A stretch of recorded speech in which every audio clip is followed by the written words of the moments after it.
आगामी कार्यक्रम प्रायोजित किया है जॉयस मायर मिनिस्ट्रीज के मित्रों और सहयोगियों ने।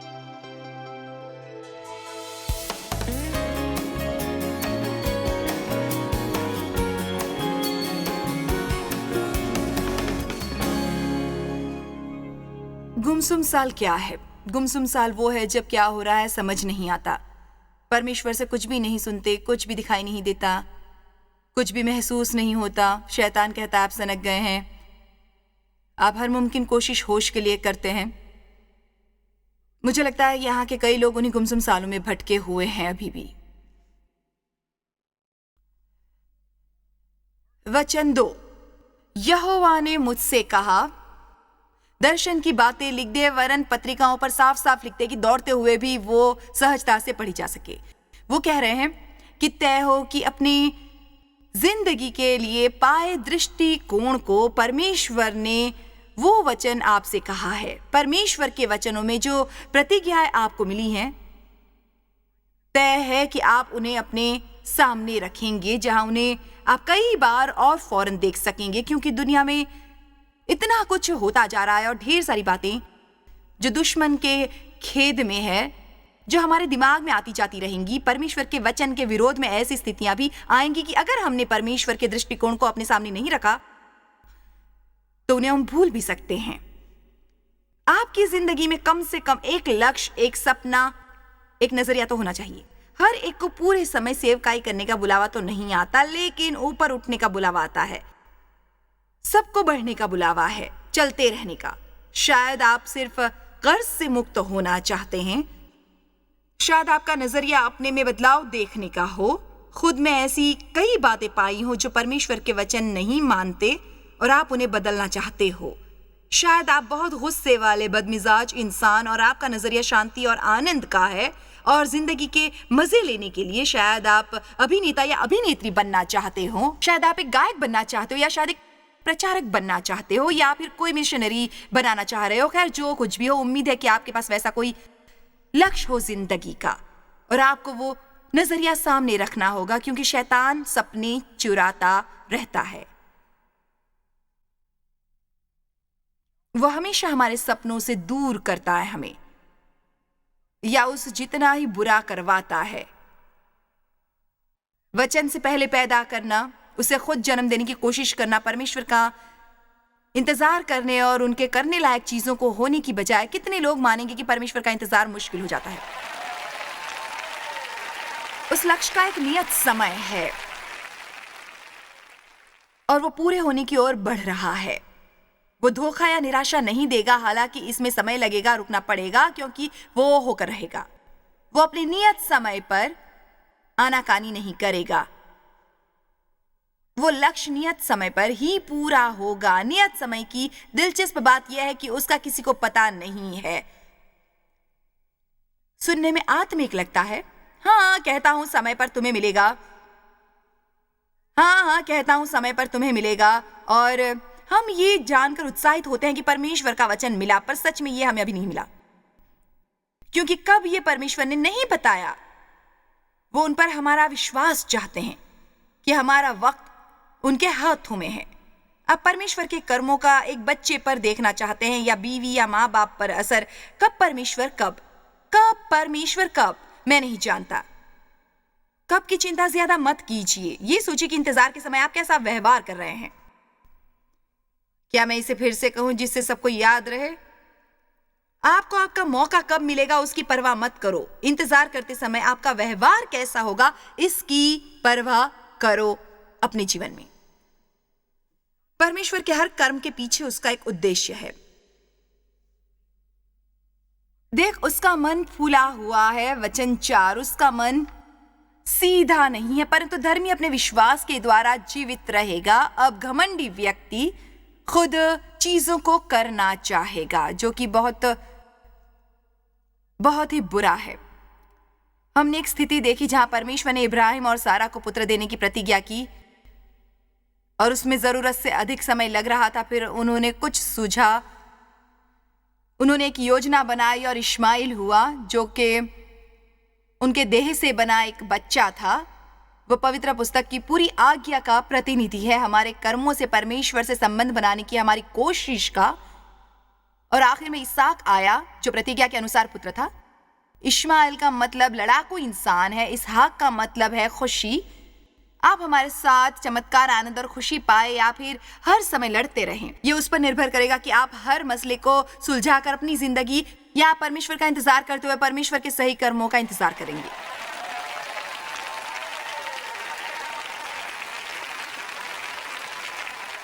पवित्र पुस्तक इब्रानियों 10 में दिया है कि हम डर के मारे पीछे हट जाएं, तो परमेश्वर कभी प्रसन्न ना होगा कि वो सही समय पर आएंगे। और इसी बीच वो नहीं चाहते कि हम अपना हियाब छोड़े, वो चाहता है कि हम मार्ग पर चलते रहें। अब उन्हें यकीन है कि यहाँ आप में से कई लोग वहां हैं जिसे मैं गुमसुम साल कहती हूं, या शायद आप ऐसा सोचें कि एक तूफान के बीच नाव में हो जहां यीशु भी नहीं सोते, या आपकी समझ में नहीं आता कि वो तुमसे आखिर कुछ क्यों नहीं कह रहे हैं, आपसे कुछ बोल क्यों नहीं रहे। मैं परमेश्वर से कुछ कह रही थी कुछ वर्ष पहले। परमेश्वर मैं नहीं जानती, एक अरसे से मैंने कुछ नहीं सुना। जानते हैं आप कुछ नहीं कह रहे हैं, और मेरे मन में बात आई कि कुछ खबर ना होने का मतलब है अच्छी खबर। मैंने सोचा परमेश्वर की स्तुति हो, जो कर रही हूं उसी में लगी रहूं। अगर अरसे से परमेश्वर ने कुछ नहीं सुना तो आखिरी बार जो सुना था उसे करते रहो। आमीन। अगर परमेश्वर कुछ भी कहना चाहेंगे वो खुद ही बता देंगे। परमेश्वर का हर मर्द या औरत, जैसा पवित्र पुस्तक में दिखता है, उनके राज्य में महत्वपूर्ण काम करने वाला मेरा परिचित या जिसने आपके जीवन में बड़ा मौका पाया हो, उन्हें भी झेलना पड़ा, जिसे मैं गुमसुम साल कहती हूं। परमेश्वर ने मुझे सेवकाई में बुलाया 1976 में। शायद वो महीना था मार्च या अप्रैल का, शायद। उन्होंने मेरी जिंदगी को प्रभावी तरीके से छुआ। तब मैं फरवरी में उन्हें पुकार रही थी, और पहले से अधिक मजबूत मेरा परमेश्वर से रिश्ता और सच्चा हो गया। हालांकि मैं गिरजा जाने वाली मसीही थी, परमेश्वर को जानती थी, पर यह कहूंगी कि अच्छी तरह से नहीं जानती थी, क्योंकि एक अंतर है परमेश्वर को जानना, उनके वचनों पर चलना, उनका अनुभव लेना और उनकी आज्ञाओं का पालन करना है। मैंने अपनी पहली शिक्षा को सुना। उस वक्त कैसे टेप हुआ करता था। उस संदेश का नाम था कुछ इस तरह से, दूसरी तरफ को जाना। और मैंने किसी को मेरी दिलचस्पी जगाए हुए एक वचन पर धीरे से बोलते हुए सुना था। सच तो यह है कि घंटे पर प्रचार करते नहीं सुना था। हमारे प्रवचन लंबे नहीं होते थे, प्रवचन छोटे छोटे हुआ करते थे। आश्चर्य तो इस बात का है कि किसी ने घंटे भर तक मेरी दिलचस्पी को बनाए रखा। खैर, बिस्तर बिछाते समय मुझे परमेश्वर का बुलावा महसूस हो रहा था। दिलचस्प यह है कि आप अपना काम करते रहे और इस समय करना है उसी में लगे रहे, तो परमेश्वर आप चाहे वो आपको बता देंगे। मैं बिस्तर बिछा रही थी, फिर मैं कहूं कि कोई आवाज सुनी या सपना देखा या नजरिया साफ हुआ। लगता है मैं इस तरह समझा सकती हूँ कि मुझ में जोरों का मन हुआ, एक उत्कट इच्छा से भर गई, और जो बात मैंने सोची और परमेश्वर ने मेरे मन में भर दिया कि किसी दिन मैं पूरी दुनिया में जाकर वचन सिखाऊंगी और बड़ी सी सेवकाई होगी शिक्षा देने वाली लोगों को परमेश्वर की। अब मैं कहूंगी कि तब से लेकर आज तक, जिसमें कई कई कई कई साल लग गए, और वो इच्छा मेरे मन में ही है। इच्छाएं प्रेरित करती हैं, इच्छाएं भगाती हैं। अगर मजबूत इच्छा हो तो हम कुछ भी कर सकते हैं। इसलिए ये कहना मूर्खता होगा, खैर मुझसे ये नहीं होगा, मुझसे वो नहीं होगा, मैं ये हरगिज नहीं करूंगा। अगर साफ घर की मजबूत चाह हो तो आप उसे साफ कर सकते हैं। कर्ज से निकलने का मजबूत इरादा हो तो आप बिल्कुल निकल जाएंगे। और आप मेरी बात का बुरा नहीं मानेंगे, मैं किसी को दुखी नहीं करना चाहती, पर कसरत करने की चाह हो तो आप ऐसा करेंगे अगर आप चाहें तो। अगर आप में स्वस्थ रहने की और सुडौल शरीर की चाहत है तो आप पैसा बनाएंगे। हमें बहाना बनाना छोड़ना होगा, क्योंकि हमारे बहाने बार बार हमें एक ही पहाड़ी पर दौड़ाते रहते हैं, बार बार बार बार बार बार। आश्चर्य होता है कि इच्छा कहाँ तक लाई इन कुछ 30 सालों में, किस मकाम पर। खैर, मैंने सोचा होता कि ये सब बहुत जल्द हो जाएगा और फौरन सफर पर चलने वाली सेवकाएं मिल जाएगी, पर सच ये है कि 5 साल तक मैंने घर पर अभ्यास और शिक्षा ही 20-25 लोग सेवकाई की तैयारी के लिए मुझे मेरा काम भी छोड़ना पड़ा और मेरे इस बलिदान से परमेश्वर हमारी माली हालत में चमत्कार करेंगे। फिर भी 6 साल तक सबके लिए हमें परमेश्वर में विश्वास रखना पड़ा। हमारे खर्चों के लिए हमें हर महीने एक चमत्कार चाहिए होता था। मैंने नहीं कहा 1 हफ्ता 2 हफ्ता, मैंने कहा 6 साल। और वैसा भी वक्त आया जो समझदारी नहीं दिखाता था, कोई अर्थ नहीं था। मैंने सोचा खैर आपने मुझे बुलाया है और मैं ये बुलाहट पर अमल करूंगी। मैं रोने लगती और हार मानकर बैठ जाती और फिर उठकर फिर से करने लगती। मुझे एहसास था कि वचन सिखाने के लिए मैंने मुंह खोला तो परमेश्वर ने मेरा अभिषेक किया। जानते हैं, आपको कुछ करने का अभिषेक मिले तो सब कुछ आसान हो जाता है, बड़ा ही आसान हो जाता है। मैंने कभी प्रचार करने का सबक नहीं सीखा, प्रवचन को जमा कर देना नहीं सीखा, कभी किसी तरह का व्यावसायिक प्रशिक्षण नहीं लिया या किसी ने नहीं सिखाया कि इसे कैसे करें। मैं बताना चाहूंगी, मेरे मुंह खोलते ही परमेश्वर का तोहफा मेरे जरिए काम करने लगता है और दूसरों की मदद हो जाती है।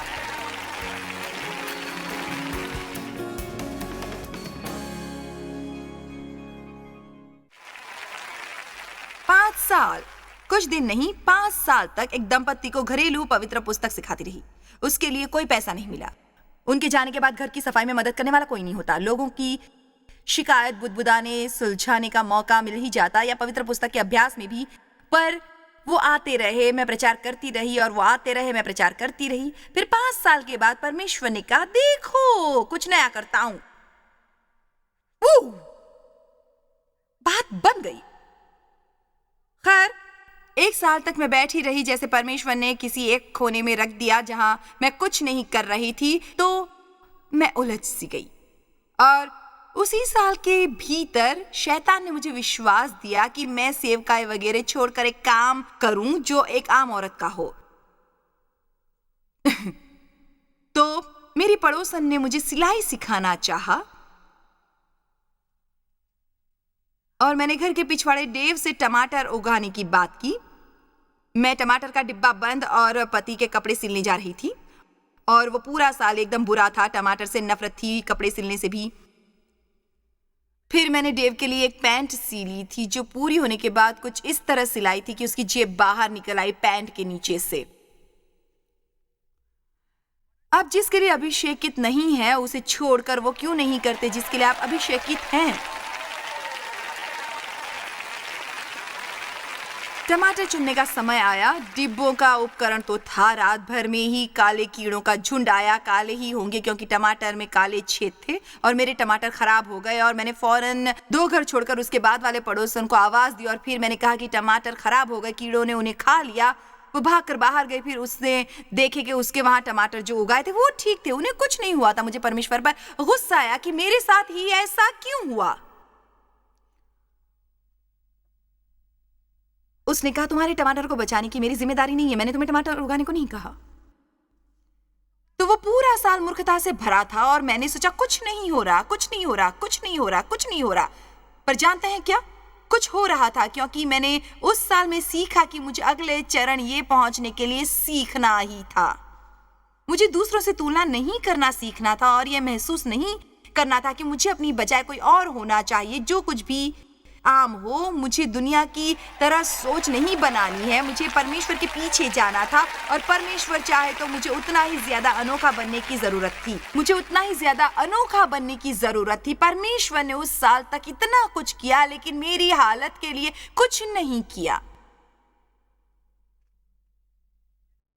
और अगर आप नहीं सोचते कि आपके जीवन में कुछ हो रहा है, शायद इसलिए कि आप अपनी हालत के चारों ओर देख रहे हैं। शायद आपके भीतर जो हो रहा है उसको देखना चाहिए। गुमसुम सालों में आपका व्यवहार आपके भविष्य को तय करता है। बस आपको जिंदगी में बुलावा आने पर आप उसका जवाब दे, ये जरूरी नहीं। कई बुलाए गए, कुछ चुने जाते हैं, उनकी कीमत चुकानी पड़ती है। अब उसे चुकाने की इच्छा नहीं रखते। यीशु ने हमारे उद्धार के लिए कीमत चुकाई, लेकिन अगर परमेश्वर का अभिषेक चाहे जो कि हमारे जीवन में उसकी पवित्र आत्मा की मौजूदगी है, तो कीमत चुकानी पड़ेगी। आपको अलग तरह से जीना पड़ेगा, उस तरह से नहीं जैसे आप जी रहे हैं। और परमेश्वर आपको सिखाते हैं, उसमें से कई चीजें जो आप सीखना चाहते हैं उसे आप सभा में नहीं सिखा सकते। उन्हें आपको परमेश्वर से सीखना है, और सिर्फ उनसे। मेरी जिंदगी के कई अनमोल सबक जो मैंने सीखे हैं उसे परमेश्वर ने किराने की दुकान जैसी जगहों पर सिखाए। उसमें जाने का वक्त मेरे पास नहीं है, पर परमेश्वर जहां है वहीं आपको सिखाएंगे। यीशु के गुमसुम साल थे। लूका 2:21। अब 8 दिन पूरे हुए और उसके खतने का समय आया, तो उसका नाम यीशु रखा गया, जो स्वर्गदूत ने उसके पेट में आने से पहले कहा था। और जब मूसा की व्यवस्था से उनके शुद्ध होने के दिन पूरे हुए, तो वो उसे यरूशलेम में ले गए कि प्रभु के सामने लाए। ठीक है, यहां पर यीशु हैं। वो 8 दिन के थे। और अगर आप वचन 39 पर जाते हैं तो दिया है, और जब वो प्रभु की व्यवस्था के अनुसार सब कुछ निपटा, तो गलील में अपने नगर नासरत को फिर चले गए। मैं हूं लूका 2:39 और वचन 40। और बालक बढ़ता और बलवंत होता और बुद्धि से परिपूर्ण होता चला गया, और परमेश्वर का अनुग्रह उस पर था।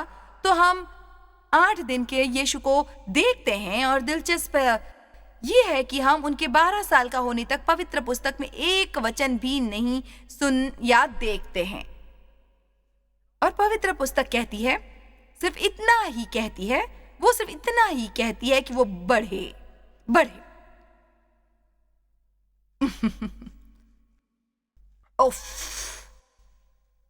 बढ़ने की तकलीफ। वो हर तरह से बढ़े, वो बुद्धिमत्ता में बढ़े, वो कद में बढ़े, वो आत्मिक शक्ति में बढ़े, परमेश्वर के अनुग्रह में बढ़े, और मनुष्य के साथ।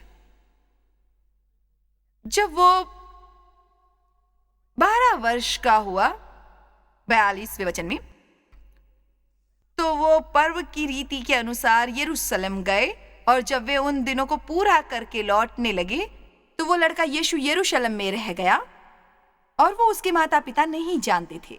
उन्होंने 3 दिन का पड़ाव पूरा किया। जब उन्हें पता चला कि घर लौटते समय यीशु उनके साथ नहीं था, वे किसी अन्य माता पिता की तरह परेशान होकर उसे खोजने वापस लौट गए। और जब उनसे मिले,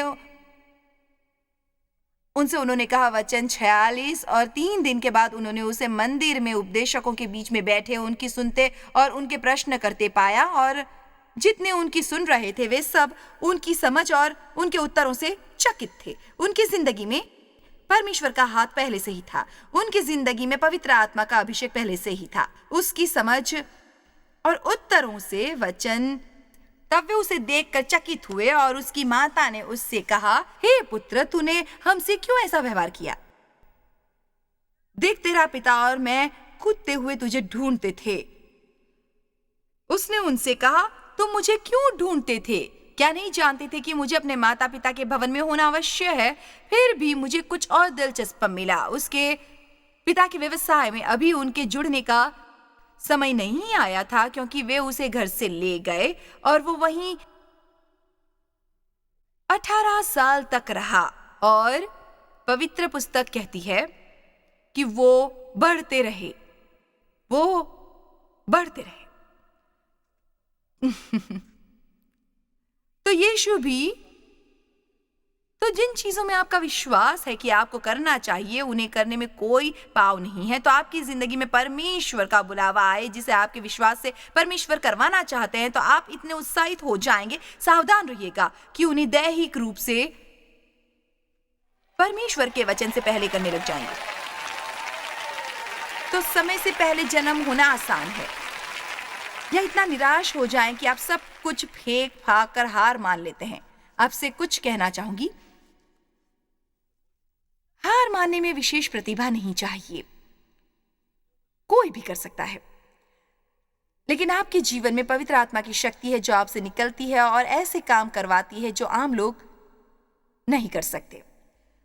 अब शायद आपने वो सब झेल कर वो सुनने को तैयार हैं जो मैं सुना रही हूं उन दो शब्दों के बीच और वो बढ़े, पर मैं वो दर्द जानती हूं।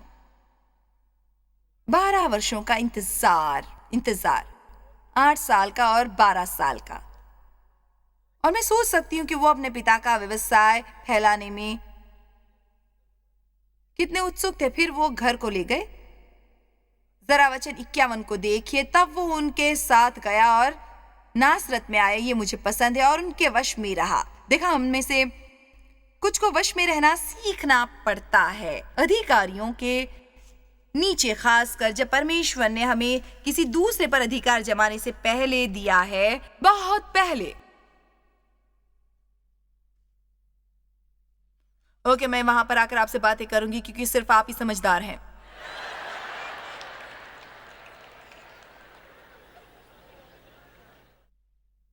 आज बगावत दुनिया की सबसे बड़ी समस्या बन चुकी है। मतलब कोई नहीं चाहता कि दूसरा कुछ कहे। सब अपने तरीके से काम करना चाहते हैं। उनका अपना व्यवसाय हो, अपनी जिंदगी जीना चाहते हैं, अपने हिसाब से काम करें, जो करना चाहते वो करें, जैसे चाहे कपड़े पहने, कोई निर्देश नहीं, नियम नहीं, कायदा नहीं, मुझे क्या करना है मत सिखाओ। फिर उसके बाद आधे वक्त तो उसे आत्मिक बनना चाहते हैं। खैर, जानते हैं जिसे पुत्र ने आजाद किया वो आजादी देकर रहेगा।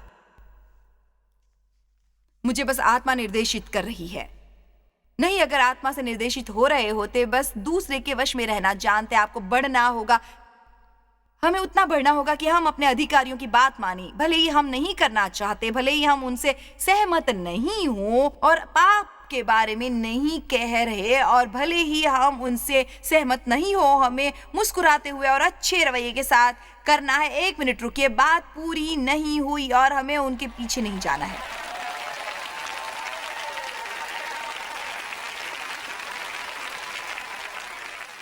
अब मैं सोचती हूँ बैठकर मम्मी की तरह आपको सिखाऊं।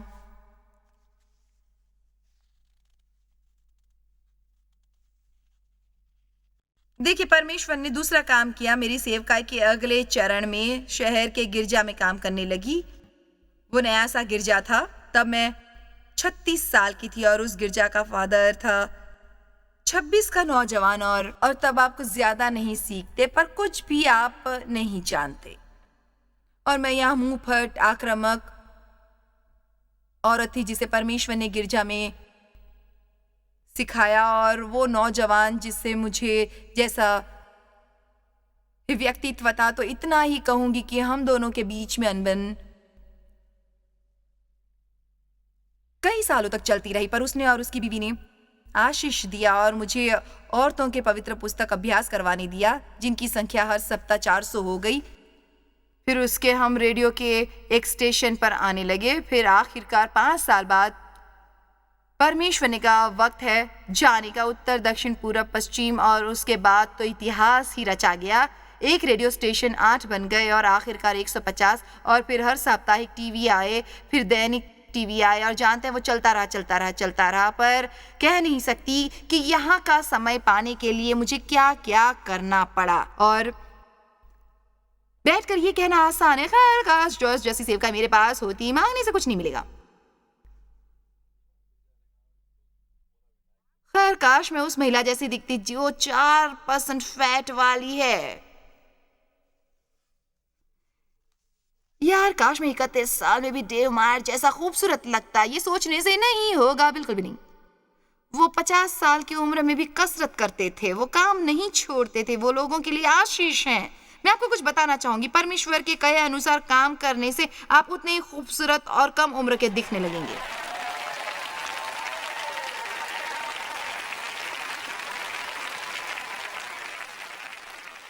एक चीज मुझे सीखनी पड़ी कि अधिकारियों के वश में अच्छे रवैये से कैसे आए। जब मुझे नहीं लगता था कि मुझे सब सही कहा गया, भले ही मुझे नहीं लगे कि मेरे साथ न्याय हुआ है, और मुझे ये चेहरे पर मुस्कान रखकर सीखना था, दिल में एक अच्छा रवैया रखकर। और मुझे सीखना था कि किसी अपने अधिकारी के बारे में बुरी बातें नहीं कहनी है।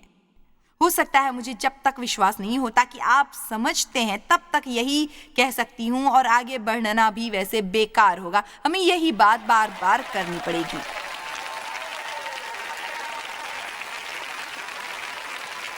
आप में से कितने अधिकारियों के वश में हैं जिससे सहमत होने में मुश्किल होती है? बहुत।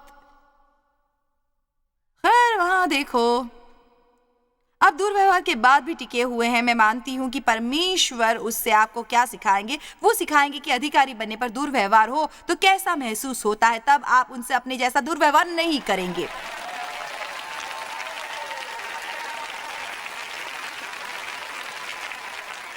आपको कुछ बताऊं क्या?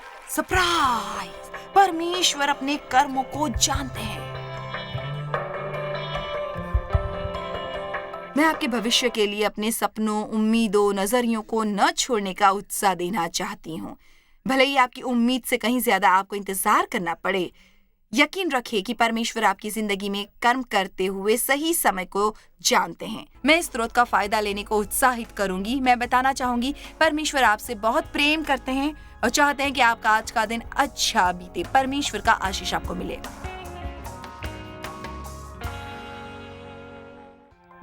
जॉयस मायर मिनिस्ट्रीज में आप हमारे लिए बहुत ही कीमती हैं, जितना कि आप जानते हैं। हम आपकी सराहना करते हैं और इस सेविकाई को दुनिया भर में संभव बनाने के लिए हम अपने दोस्तों और सहभागियों को धन्यवाद देते हैं।